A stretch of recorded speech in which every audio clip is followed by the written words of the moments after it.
शुरू करें।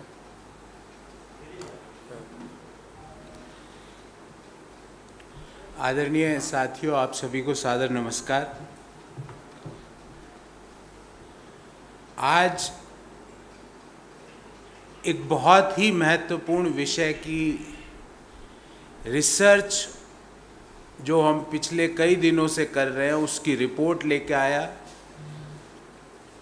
और जो मैं डाटा आपके सामने रखूंगा विथ प्रूफ, तो मोदी सरकार की डिसइन्वेस्टमेंट पॉलिसी की वस्तु स्थिति आप सब लोगों के सामने आ जाएगी। हमने पहले CEL कंपनी के बारे में आप सब लोगों को बताया, तो आज वो कंपनी जो औने पौने दामों में सरकार अपने दोस्तों के हवाले कर रही थी वो रुक गई। हमने कॉनकर का मुद्दा उठाया, तो कॉनकर का डिसइन्वेस्टमेंट भी आज रोक दिया गया।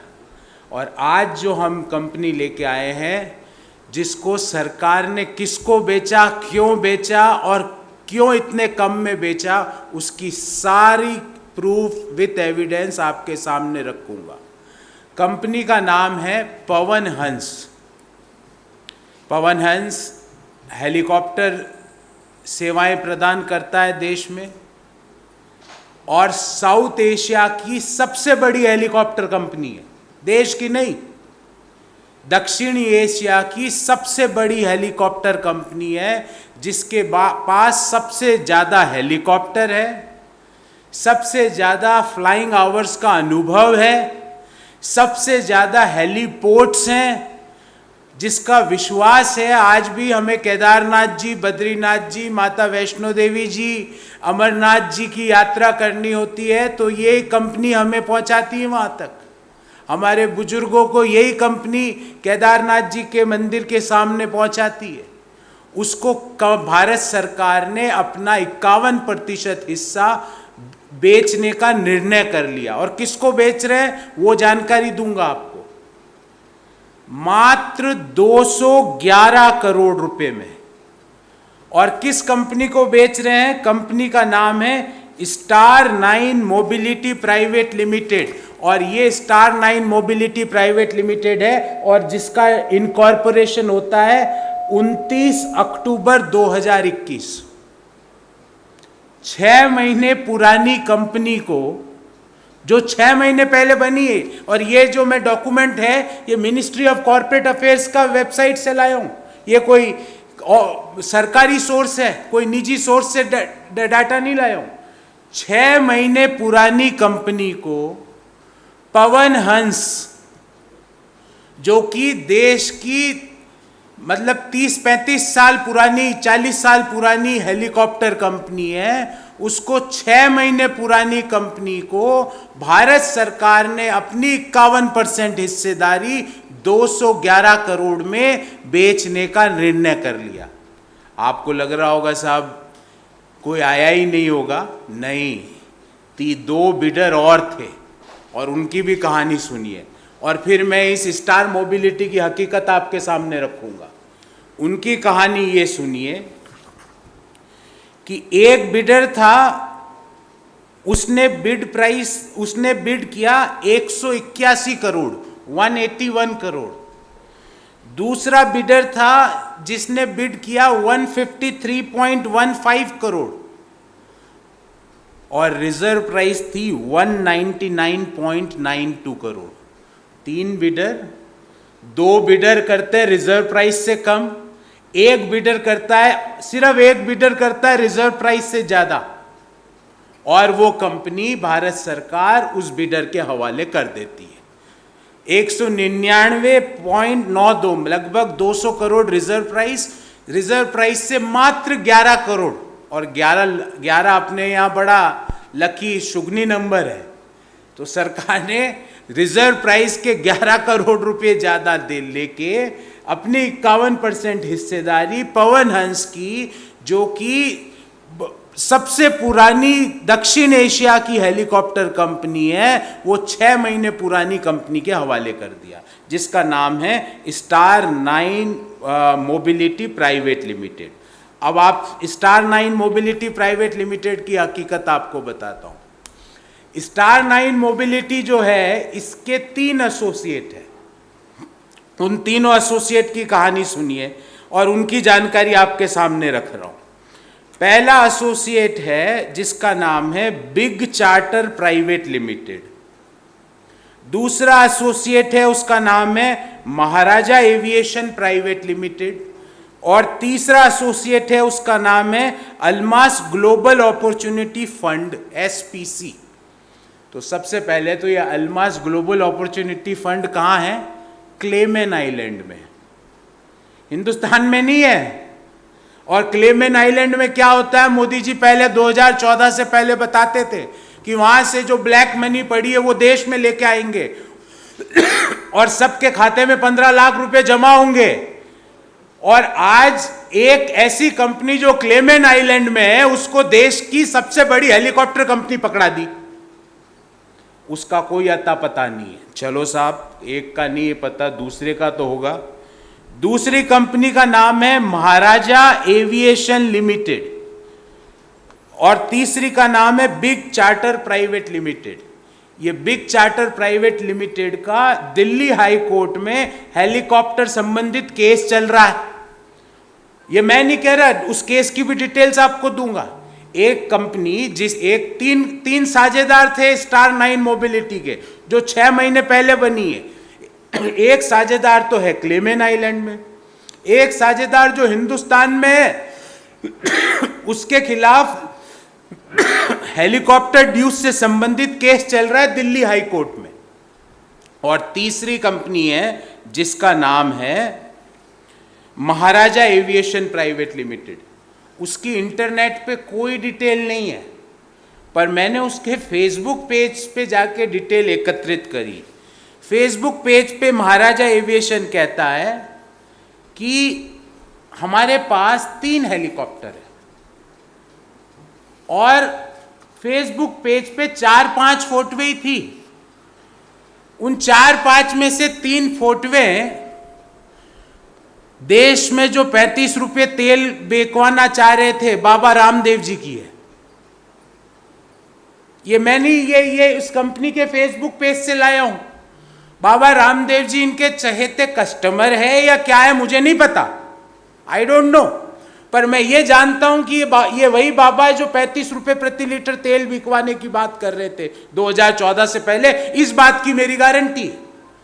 ये इनके चहेते कस्टमर है कि इनका इनसे क्या रिश्ता है मुझे नहीं पता, पर 5-7 फोटोओं में 3 तो बाबा रामदेव जी की है जो मैं आपके सामने रख रहा हूं, एक आचार्य जी बालकृष्ण जी की है जो बाबा रामदेव जी के कंपनी के CEO है, एक हेमा मालिनी जी की है।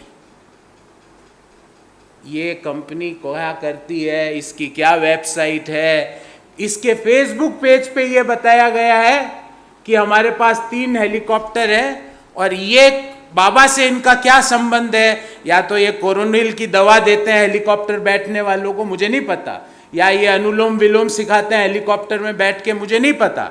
इनकी इस हेलीकॉप्टर कंपनी से क्या संबंध है मुझे नहीं पता, पर ये कंपनी बाबा जी को हेलीकॉप्टर में बैठा के फोटोवे अपने फेसबुक पेज पे डाल रही है। तो एक ऐसी कंपनी जो 6 महीने पहले बनी, जिसके 3 में से एक एसोसिएट तो क्लेमेन आइलैंड में बैठा है, केमेन आइलैंड में बैठा है, दूसरा एसोसिएट का दिल्ली हाई कोर्ट में केस चल रहा है, तीसरे एसोसिएट बाबा जी के साथ अपनी फेसबुक पेज पे फोटोवे डाल रहा है। अब इस संबंध में हमारे 2-4 प्रश्न हैं भारत सरकार से कि क्यों ऐसे बिडर जिनके 3 एसोसिएट कंपनी, 3 का जो पार्टनर है उस बिडर के, तीनों में से किसी की भी आइडेंटिटी आपको वेबसाइट पे नहीं मिलेगी। जो कंपनी 6 महीने पहले बनी, गवर्नमेंट ने अपनी सार्वजनिक क्षेत्र की हेलीकॉप्टर कंपनी को 211 करोड़ रुपए मात्र में ऐसे लोगों के हवाले करने का निर्णय क्यों किया? Point number 1। पॉइंट नंबर 2 कि ऐसा क्या कारण था कि 3 बिडर आते हैं, 2 रिजर्व प्राइस से कम करते हैं, एक मात्र 11 करोड़ रुपए रिजर्व प्राइस से ज्यादा देता है और उसको हेलीकॉप्टर कंपनी पकड़ा दी जाती है। पॉइंट नंबर 3, ये जो पवन हंस है इसकी 51% हिस्सेदारी भारत सरकार के पास है, 49% हिस्सेदारी ओएनजीसी के पास है, और ओएनजीसी कह रहा है मैं खरीदना चाहता हूं।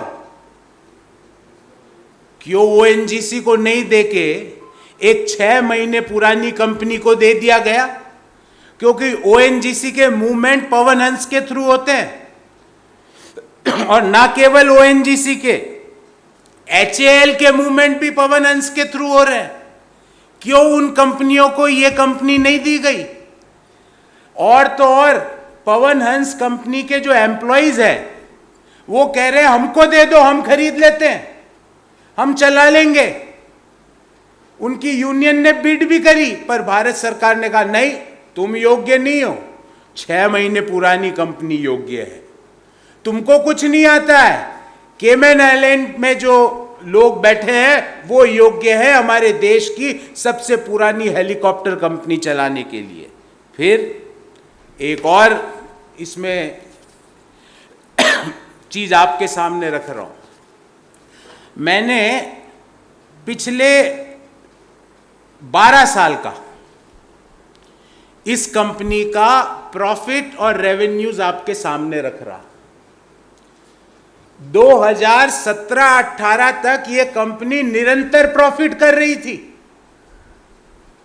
18-19 में ऐसा क्या हुआ कि ये जो प्रॉफिट मेकिंग, और प्रॉफिट भी छोटा मोटा नहीं, 350-400 करोड़ रुपया प्रॉफिट था। 16-17 में 376 करोड़, 17-18 में वो घट के हो गया 12 करोड़, और 18-19 से ये लॉस में आ गई। क्या हुआ इस दौरान, क्या हुआ वो भी बताता हूं। ये लॉस में क्यों आई वो भी बताता हूं। इस कंपनी को जानबूझ के लॉस में डाला गया, क्योंकि इस कंपनी को कहा गया कि रोहिणी में एक हेलीपॉड बना है। इस कंपनी को कहा गया कि वहां पे अपना पैसा लगाओ हेलीपॉड में। वो हेलीपॉड की आज क्या स्थिति है आपको और मुझे दोनों को पता है, वो बंद पड़ा है। तो इस कंपनी को, प्रॉफिट मेकिंग कंपनी को पहले डालो लॉस में। लॉस में डाल के औने पौने दाम में, बिना ड्यू डिलिजेंस के, बिना प्रॉपर प्रोसेस के, पता नहीं किन को किसी के हवाले कर दो।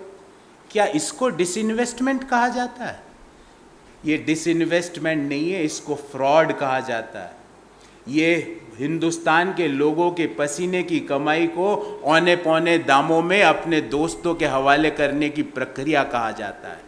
इसको मैं ये कहूँगा कि this is the magic 101 tutorial to lower valuation before disinvestment.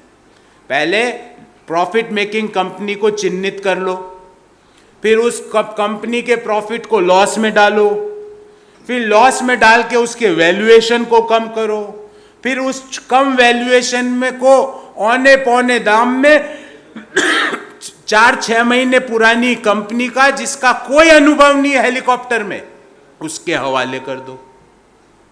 क्या ये डिसइन्वेस्टमेंट प्रक्रिया है? ये जितनी भी बातें मैंने आपके सामने कही, इस कंपनी का इनकॉर्पोरेशन सर्टिफिकेट, पवन हंस का पिछले 12 साल का रेवेन्यूज और नेट प्रॉफिट, 2017-18 तक पवन हंस प्रॉफिट में थी और हैवी प्रॉफिट में। और जो ये कंपनी है स्टार 9 मोबिलिटी, इसमें एक पार्टनर है, उस कंपनी के पास 3 हेलीकॉप्टर है, और वो कंपनी सिर्फ बाबा रामदेव की फोटो डाल रही है। मुझे नहीं पता ये रिश्ता क्या है इनका, मुझे नहीं पता। तो हमारी मांग है कि भारत सरकार जो ये डिसइन्वेस्टमेंट नहीं, फ्रॉड का जो गेम खेल रही है, उनका एक ही कॉन्सेप्ट है, shoddy financial management coupled with injudicious disinvestment. ये भारत सरकार का एक मोटो हो गया है कि एक गलत वित्तीय प्रबंधन करो और औने पौने दामों में सरकारी कंपनियां अपने दोस्तों के हवाले करो। अगर नहीं है तो ये 6 महीने पुरानी कंपनी को साउथ एशिया की सबसे बड़ी हेलीकॉप्टर कंपनी भारत सरकार ने क्यों दी? इसका जवाब आज देश का हर व्यक्ति चाहता है। मैं आपके प्रश्न लूं उससे पहले अंग्रेजी में ब्रीफली इस मुद्दे में के बारे में अपनी बात रखूंगा। Pawan Hans, that is the Modi government's magic 101 tutorial to lower valuation before disinvestments. The principle, I can say, on which the financial management under Modi government is working is shoddy financial management coupled with injudicious disinvestment.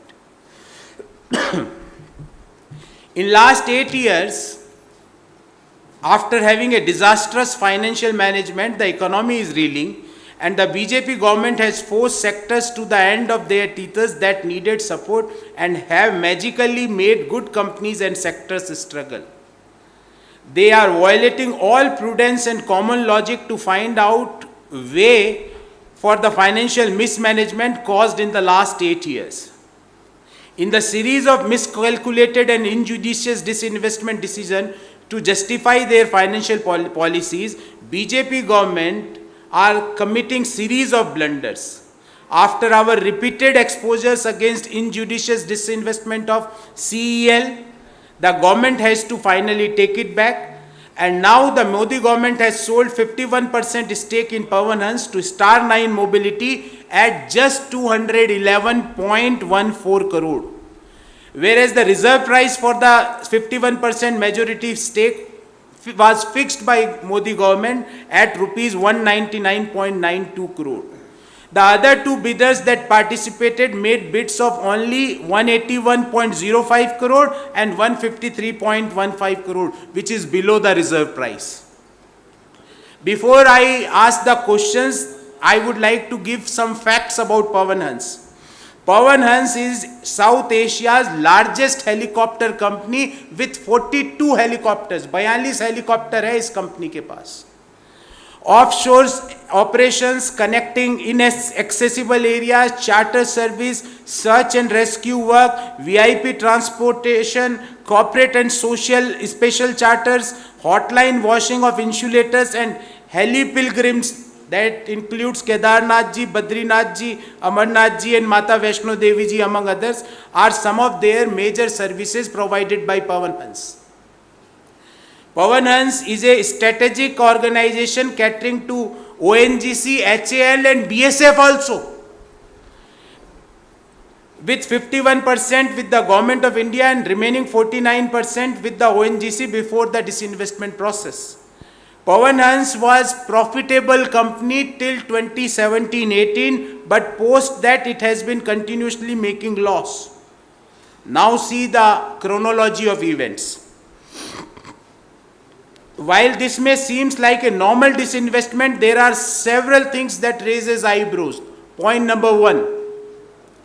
Star 9 Mobility Limited is a consortium of Big Charter, Maharaja Aviation and Almas Global Opportunity Fund, which was set up just 6 months ago, that is on 29th October 2021. And I am giving you the incorporation details from the Ministry of Corporate Affairs website. That a company which was incorporated 6 months back was handed over the oldest helicopter company of South Asia with a fleet of 42 helicopters. Point number 2.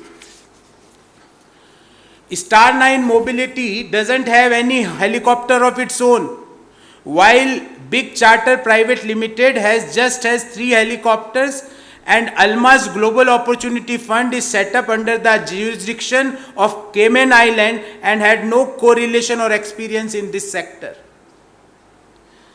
Point number 3. There is a court case ongoing between Big Charter and Azan Aviation Private Limited in the Delhi High Court. मतलब जिस company के खिलाफ case चल रहे हैं, जिसका एक promoter केमन आइलैंड में है और तीसरा बाबा रामदेव जी की फोटोएं डाल रहा है, जिसको 6 महीने पहले जो कंपनी बनी है उसको साउथ एशिया की सबसे बड़ी और सबसे पुरानी जिसमें 42 हेलीकॉप्टर है, वो कंपनी आपने हवाले कर दी। Point number 4, Pawan Hans Employee Union also expressed interest in participating in the disinvestment process and has also recommended that Pawan Hans be merged with ONGC or made a subsidiary company, but the government had brushed it off. Employee Union is telling that we want to buy this, we will run this company. The ONGC is telling make this company a subsidiary of ONGC. But government is not interested in all those. Pawan Hans made a net profit of 242.78 crore in 2016-17, but has gone to losses from 18-19. Means 1 year net profit. I am giving one data which is very interesting. The net profit of 16-17 of Pawan Hans is 376.23 crore, which is higher than at what value Pawan Hans is sold off. एक साल का net profit इस company का है 376 करोड़ और 211 करोड़ में company बेच दी। In this regard we had few questions. Question number 1, with details available about the bidders and their consortium where there are red flags in all three companies, how did the government agree to such a deal? सारी detail पता है। इस company का एक साल का profit 376 crore और इस कंपनी को बेच दिया 211 करोड़ में। ऐसी कंपनी को जिसका इनकॉर्पोरेशन जो 6 महीने पहले बनी है और उस कंपनी के 3 प्रमोटर है, एक केमन आइलैंड में बैठे हैं, दूसरे का खिलाफ दिल्ली हाईकोर्ट में केस चल रहा है और तीसरे के पास 3 हेलीकॉप्टर है और वो बाबा रामदेव जी की फोटो में अपने फेसबुक पेज पे डाल रहे हैं, उनकी वेबसाइट उपलब्ध नहीं है।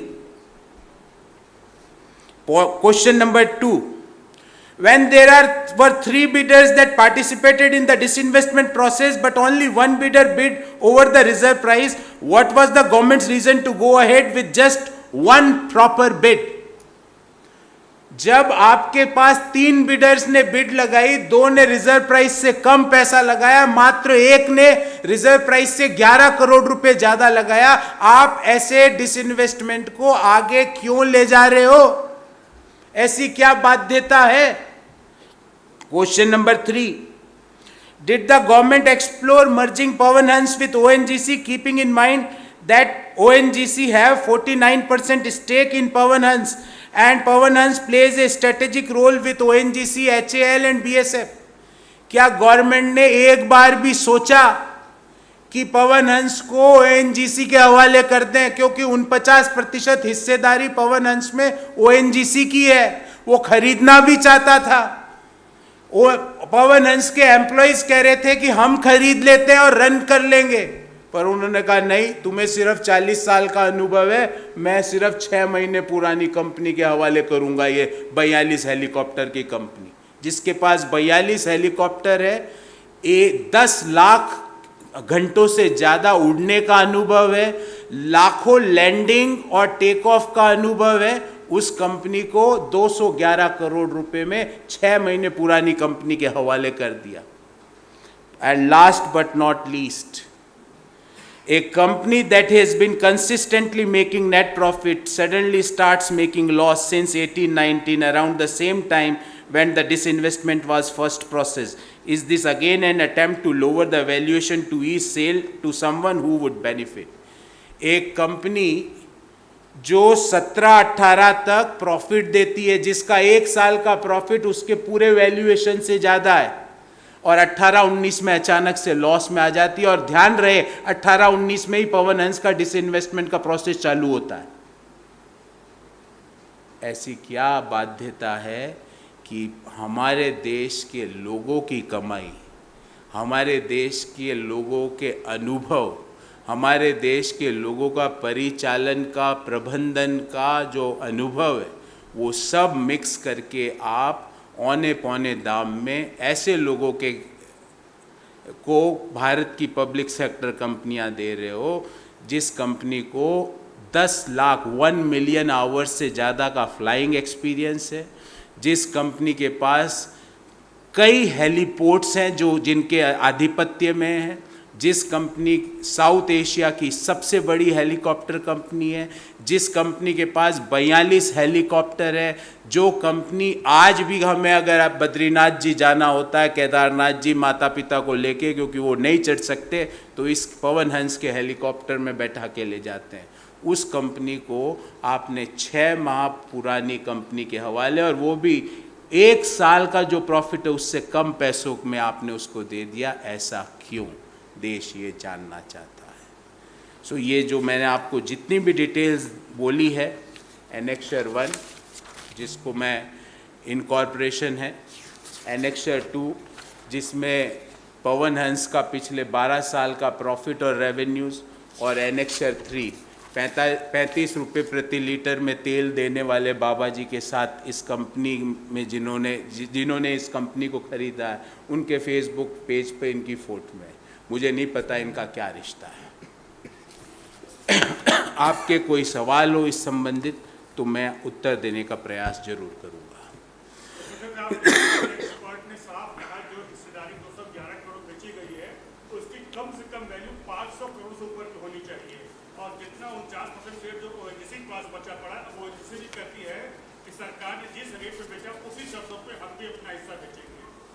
अब आपको मैं 2016-17 ये 16-17 साल है, इसमें प्रॉफिट है इस कंपनी का नेट प्रॉफिट 376 करोड़, और कंपनी बिक गई 211 करोड़।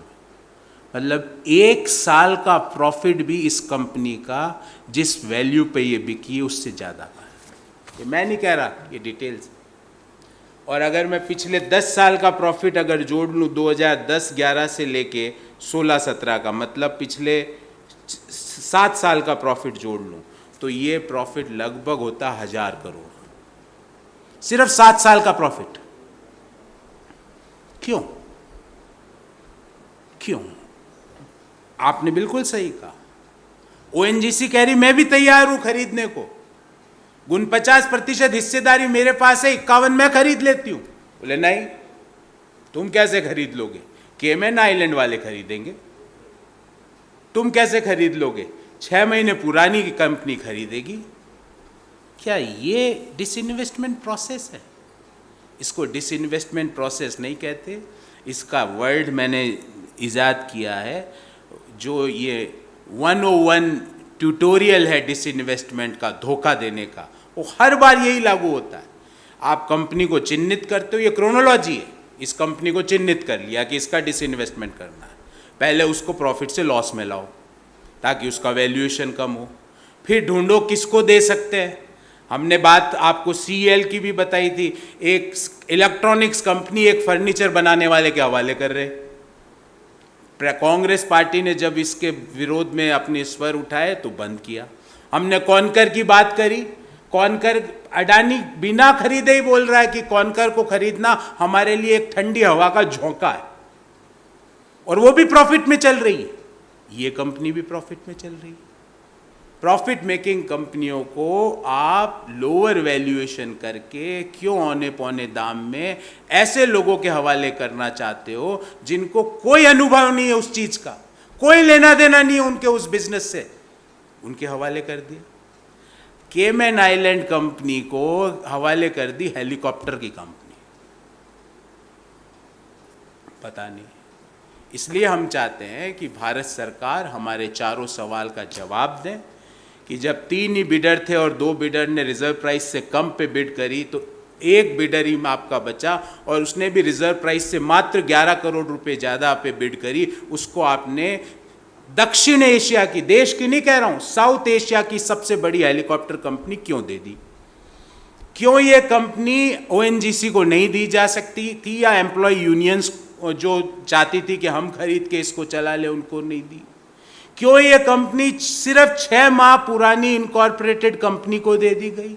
क्यों ऐसा हुआ कि जब इस कंपनी का डिसइन्वेस्टमेंट का निर्णय हुआ उस वर्ष से ये कंपनी प्रॉफिट से लॉस में आ गई? ये रिश्ता क्या है? What is this? What is this relationship? और ये 35 रुपये प्रति लीटर वाले बाबा बताएं, मुझे तो नहीं पता आपका क्या रिश्ता है। पर ये कंपनी फेसबुक पे सिर्फ आपके और आपके सीईओ की फैन है, और एक फोटो उन्होंने हेमा मालिनी जी की भी डाली है। क्या रिश्ता है मुझे नहीं पता, बताइए आप।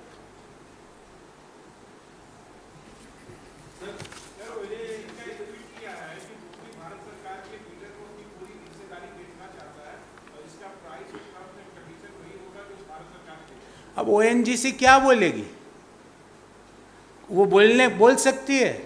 उसको तो आपने गुजरात जो स्टेट पेट्रोलियम जो है जीएसपीएल थी पकड़ा दी, आपने उस जीएसपीएल को बिल्कुल खत्म कर दिया, ओएनजीसी को पकड़ा दिया।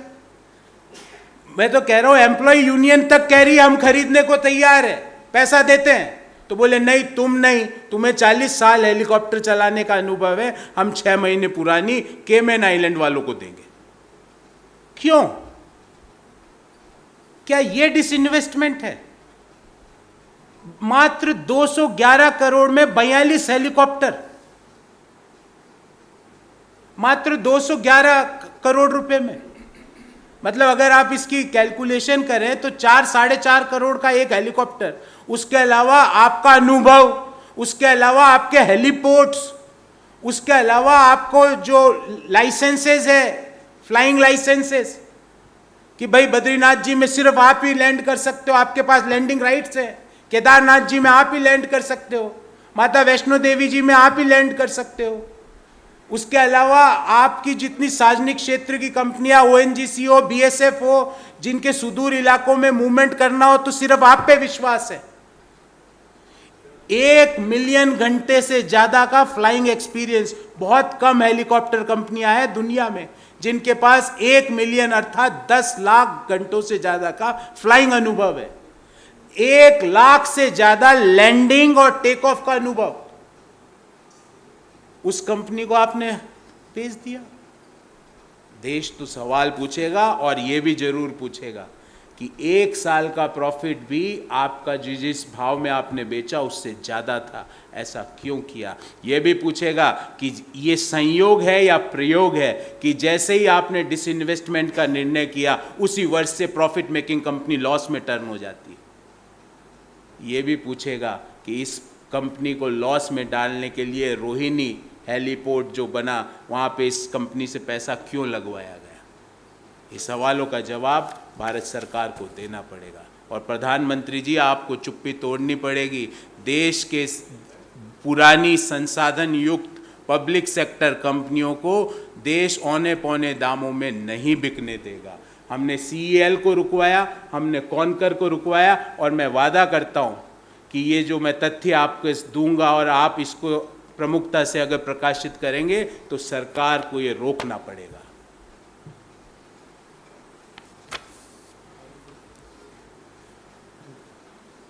बहुत बहुत धन्यवाद।